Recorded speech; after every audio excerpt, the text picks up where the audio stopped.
Pues tenemos algunos temas relevantes que platicar con ustedes. El primero es relacionado con este proceso de discusión de la reforma judicial.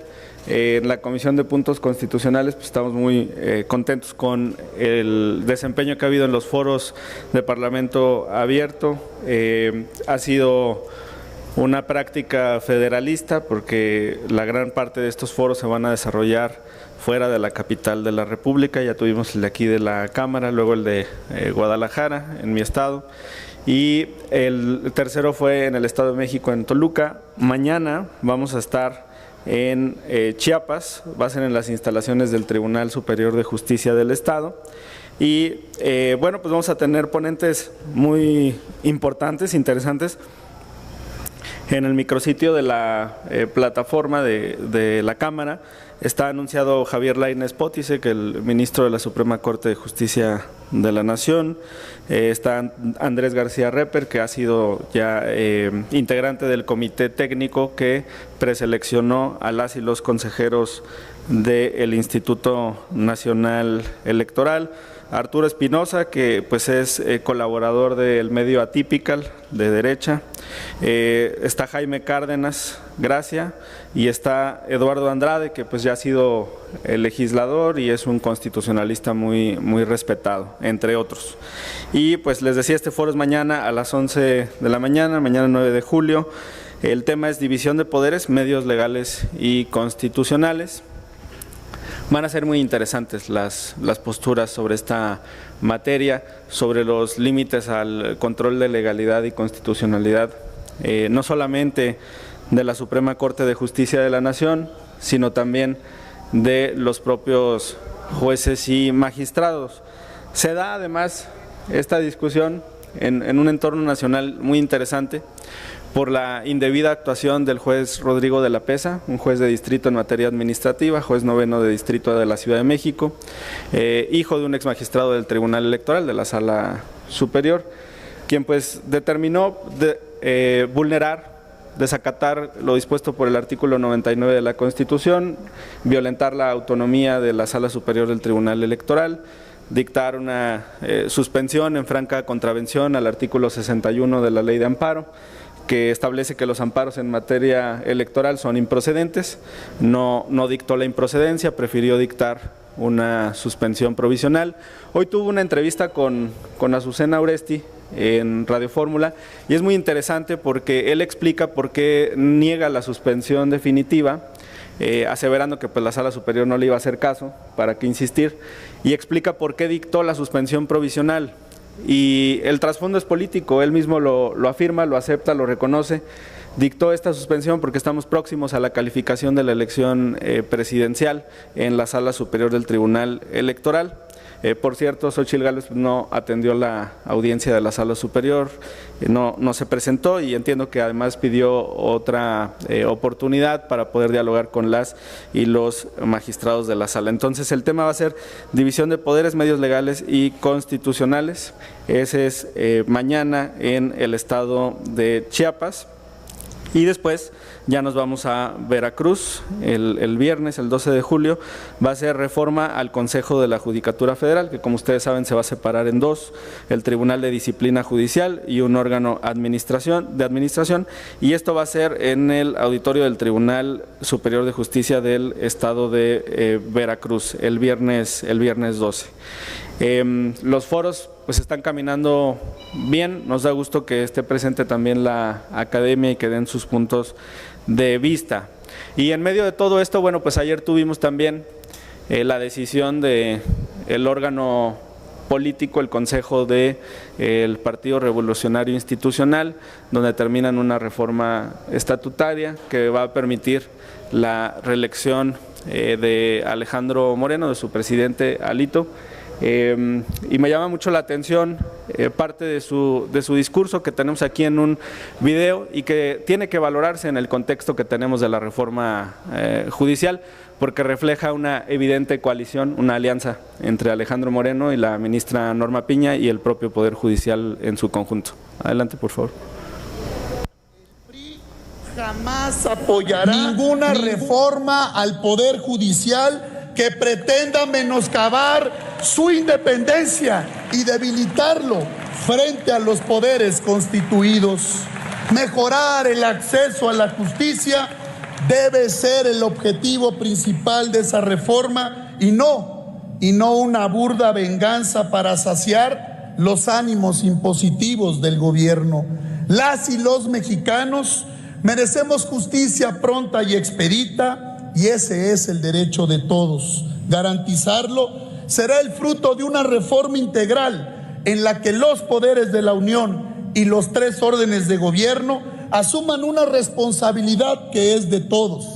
Ministros, magistrados y jueces están para impartir justicia y salvaguardar el texto constitucional. Nunca, y que se escuche bien, nunca para representar los grupos en el poder. El poder judicial es un poder autónomo y no es empleado del poder. Por ello, nuestro respaldo absoluto a la Suprema Corte de Justicia de la Nación, al Tribunal Electoral del Poder Judicial de la Federación, al Instituto Nacional Electoral y a los más de 1,500 jueces y juezas de todo nuestro país.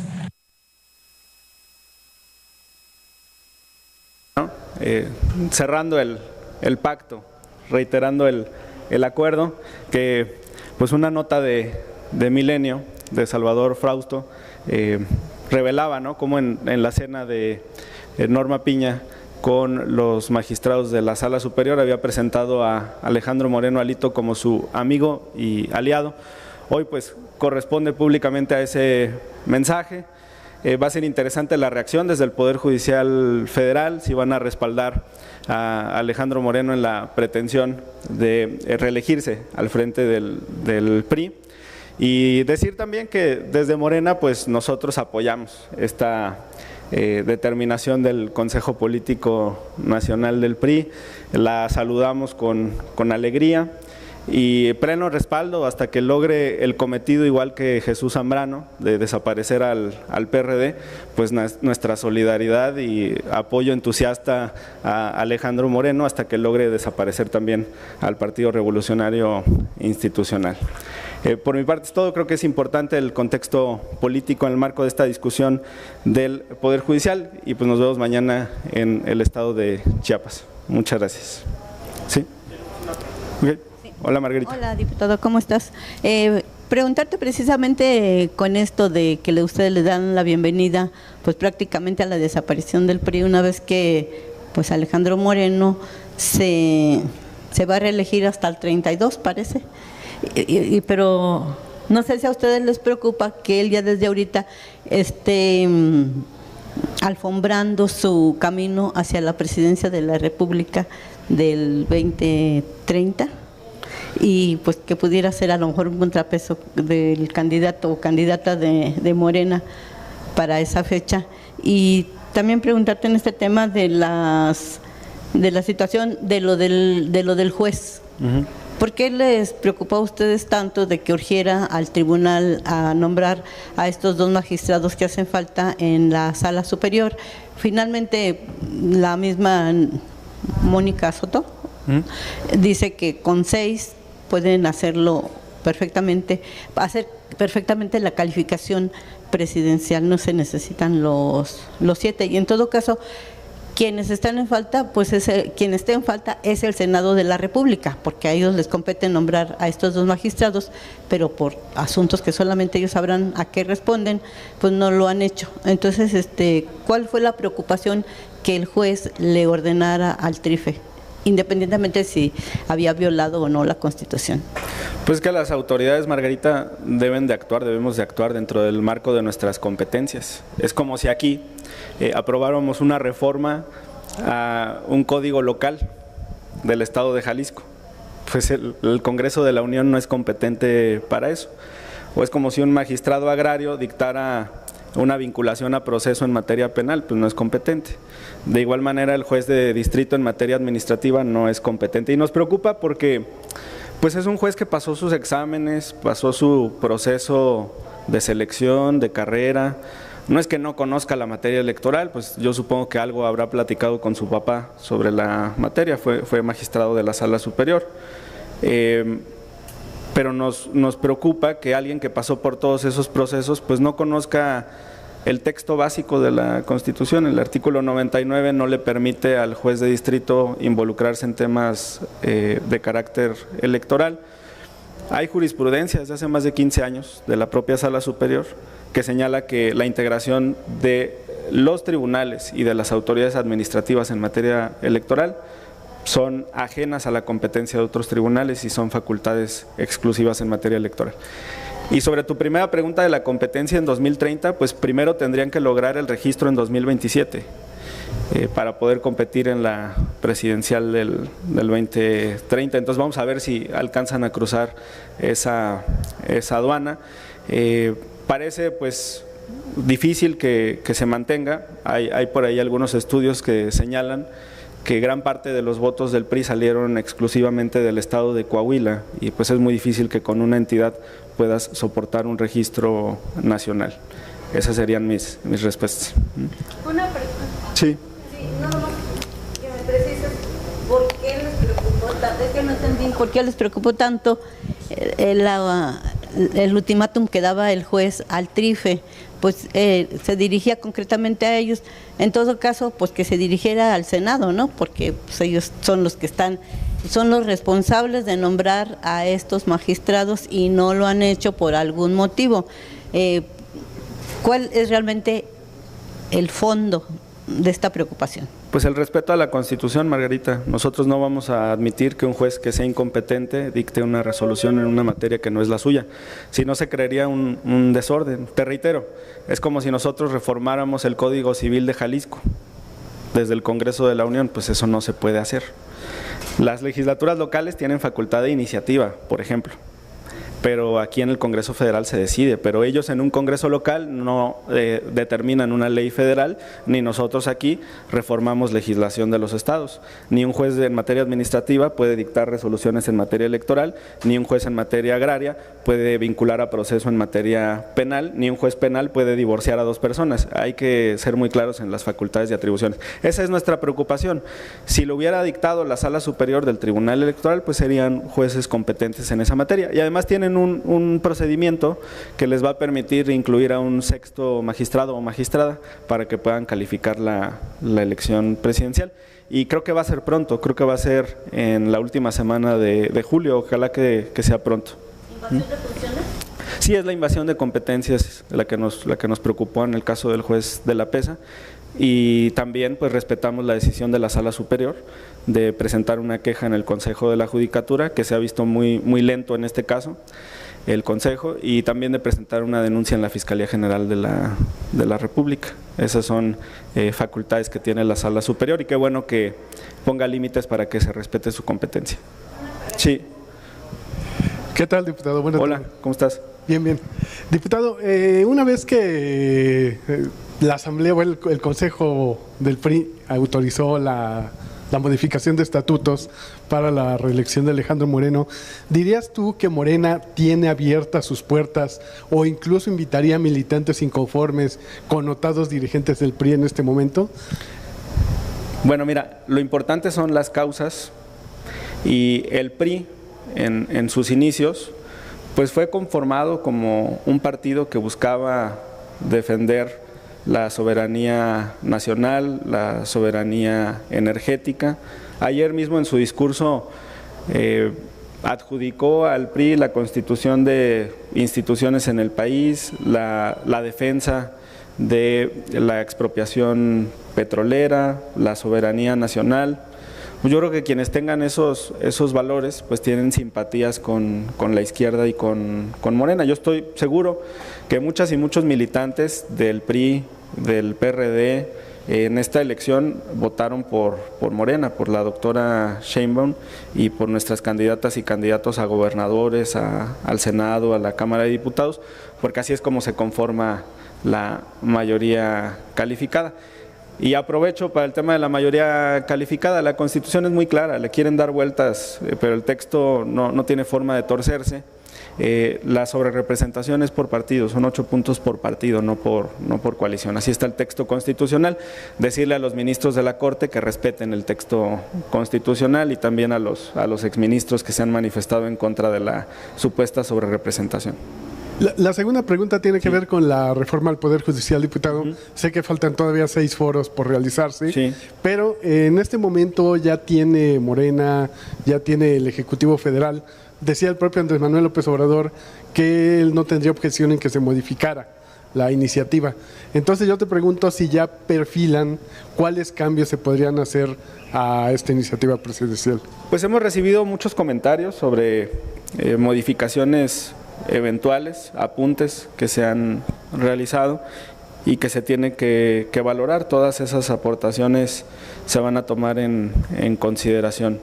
Hay datos, por ejemplo, sobre si es necesaria o no la carrera judicial, sobre si tendría que permitirse a los propios jueces y magistrados actuales competir en el siguiente proceso.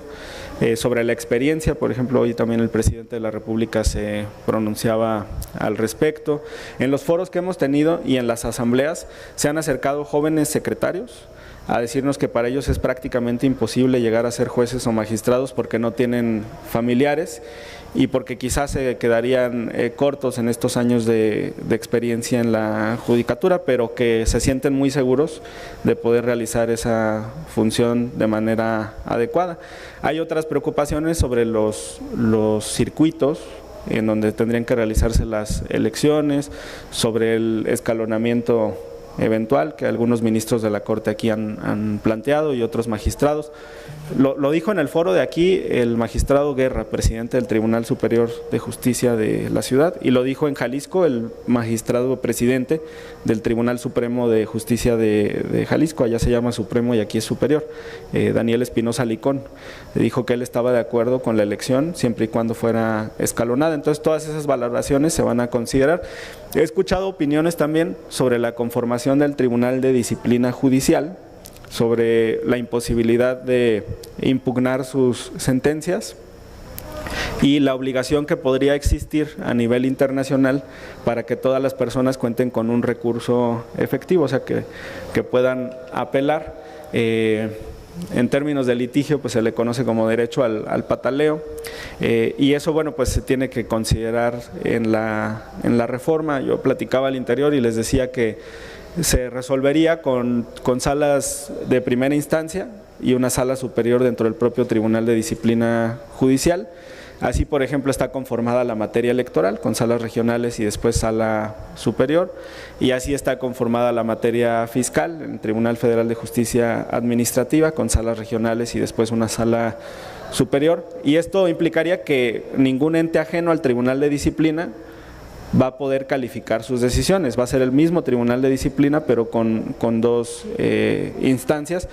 Eso lo estoy considerando como una opción para no incurrir en ninguna violación a convenciones internacionales. Me parece que es importante escuchar estos puntos y los vamos a analizar en conjunto. Sobre el Tribunal de Disciplina es mi postura individual. El Tribunal de Disciplina tiene que ser la máxima instancia, tiene que resolver los casos, tiene que aplicar disciplina al interior del Poder Judicial respecto de todos los servidores públicos, y lo único que estamos viendo pues es este tema de las instancias en su interior. Diputado, sí. En el caso de lo que comentaba Pedro, Fernando, de lo que dice presidente López, de que pues, no se necesita pedir 5 años de experiencia para que puedan ocupar un cargo, estarían aplicando la máxima también del presidente, de que el 95% es lealtad y 5% conocimiento, y la segunda relacionada con el PRI. Esto que dijo ayer Alejandro Moreno en torno de que no le van a dar un voto a la reforma judicial siempre y cuando perjudique a alguien, finalmente, pues tú lo decías hace como un mes, ni los necesitan porque son muy poquitos. Entonces surge alguna inquietud, alguna preocupación por estos dichos. Pues no hay preocupación por los dichos, al contrario, ya lo comenté, por nosotros qué bueno que siga al frente del PRI.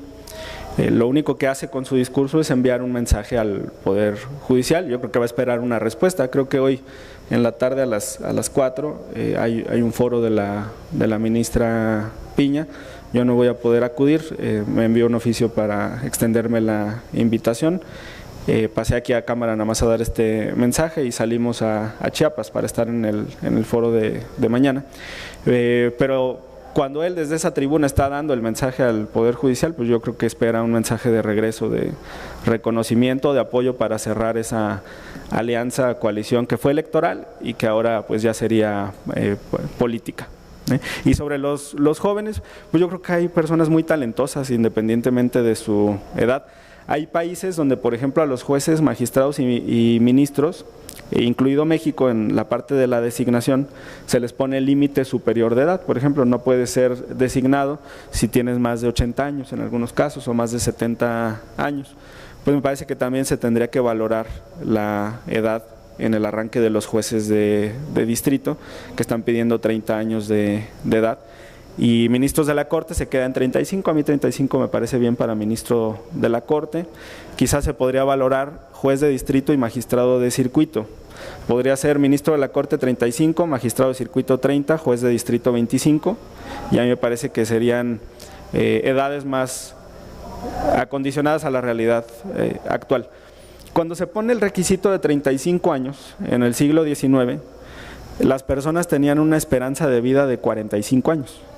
Entonces, llegar a la Corte a los 35, pues era cuando les quedaban en promedio 10, 15 años de vida.